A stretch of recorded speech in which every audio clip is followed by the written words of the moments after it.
ചേട്ടാ എന്താ ഒരു 5000 രൂപ ഉണ്ടാവുന്നുണ്ടല്ലേ? എനിക്ക് കോളേജിൽ നിന്ന് ടൂറ് പോണ്ടേ, അപ്പൊ പോവാൻ വേണ്ടിട്ടാ. ഒരു 5000 രൂപ തരുമോ? പിന്നെ 5000 കുലുവ. ഈ 5000 രൂപ എങ്ങനെ ഉണ്ടാവണെന്ന് അറിയണ്ട? മാസം മാസം കാര്യങ്ങൾ എങ്ങനെ കഴിഞ്ഞു പോണേ ഇവിടെ? ഈ ഒരാളുടെ ശമ്പളം കൊണ്ടാണ് ഈ കാര്യങ്ങളൊക്കെ നടക്കണത്.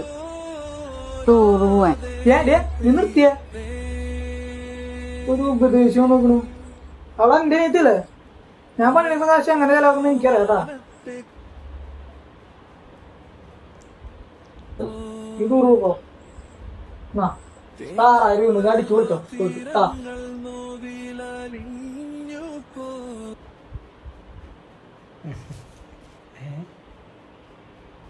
അല്ല വെച്ചേ പൈസ തരുമായിരിക്കില്ലേ? 5000 എങ്കിലും വേണം. 5000ന്റെ കാര്യം ഉറപ്പ് പറയാനൊന്നും പറ്റില്ല. പിന്നെ ഒരു വഴിയുണ്ട്, കുറച്ച് അഭിനയിക്കേണ്ടി വരും. എനിക്ക് വേണമെങ്കിൽ ചെയ്യാം, കാശ് കിട്ടിയാൽ മതി. നമുക്ക് കുറച്ച് സെന്റിമെന്റ്സ് വിളിച്ചു നോക്കാം. എന്റെ ഒപ്പം നിന്നാ മതി. കാക്കന്മാരെ ഭാര്യമാർ നമ്മളെ അമ്മായി എന്നാ പറയാട്ടാ. ചില ആൾ നാത്തൂരെന്ന് പറയും നിങ്ങളെ നാട്ടിലല്ലേ.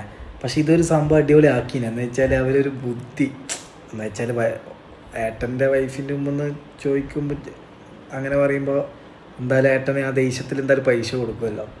അത് നൈസ് ആക്കിനട്ടാ അവർ ആ ഒരു ട്രിക്ക്.